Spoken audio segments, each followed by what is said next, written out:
മിണ്ടാപ്രാണികളെ സ്വന്തം മക്കളെ പോലെ സ്നേഹിക്കുന്ന ആളുകളാണ് പലരും. ഒന്ന് കണ്ടോക്കൂ, അതിന്റെ ഓരോ സൗണ്ട് വ്യത്യാസവും അവർക്ക് മനസ്സിലാവും. കണ്ടോക്കൂ.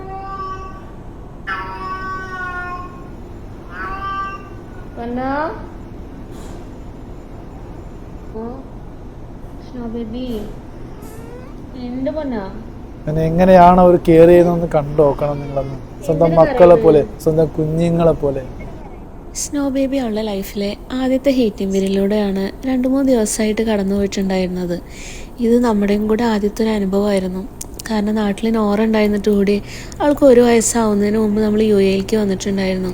അതുകൊണ്ട് തന്നെ സ്നോ ബേബിക്ക് ഇങ്ങനെ ആയപ്പോൾ നമുക്കത് എങ്ങനെ കെയർ ചെയ്യണമെന്ന് വലിയ ഐഡിയ ഒന്നും ഉണ്ടായിരുന്നില്ല.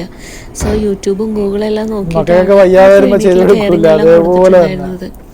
ഹോട്ട് ബാഗിൽ ഇങ്ങനെ വെള്ളം വെക്കുമ്പോൾ അവൾ കുറേ നേരം അനങ്ങാതെ കിടക്കുന്നുണ്ടായിരുന്നു. ഈ ഒരു അവസ്ഥ കാണുമ്പോൾ ശരിക്കും പീരീഡ്സ് ടൈമിൽ നമുക്കുണ്ടാവുന്ന ആ ഒരു വേദനയാണ് എനിക്ക് ഫീൽ ചെയ്തത്. നമ്മൾക്കാണെന്നുണ്ടെങ്കിൽ വേറെ ഒരാളോട് പറയാനെങ്കിലും പറ്റും, പക്ഷേ ഈ മിണ്ടാപ്രാണികൾ എന്ത് ചെയ്യാനല്ലേ. എന്തായാലും നമ്മളെ കൊണ്ട് പറ്റുന്നതിൻ്റെ പരമാവധി കെയർ നമ്മൾ കൊടുത്തിട്ടുണ്ടായിരുന്നു. സാധാരണ അവൾക്ക് കൂടുതൽ നമ്മൾ എടുത്തിരിക്കുന്നതൊന്നും അത്ര ഇഷ്ടമില്ല, പക്ഷേ ഈ ഒരു ടൈമിൽ അവൾക്കും നമ്മുടെ പ്രസൻസ് വേണമെന്ന് തോന്നിയിട്ടുണ്ടായിരുന്നു. കാരണം അവൾ നമ്മളുടെ അടുത്തുനിന്ന് പോകുന്നുണ്ടായിരുന്നില്ല. ചില സമയത്ത് വേദനയെല്ലാം മാറിയിട്ടാണോ അറിയില്ല, അവൾ സുഖമായിട്ട് കിടന്ന് ഉറങ്ങുന്നത് കാണുമ്പോൾ ഒരു സമാധാനമാണ്. സ്നേഹം കിട്ടാനും ഒരു ഭാഗ്യം വേണം കേട്ടോ.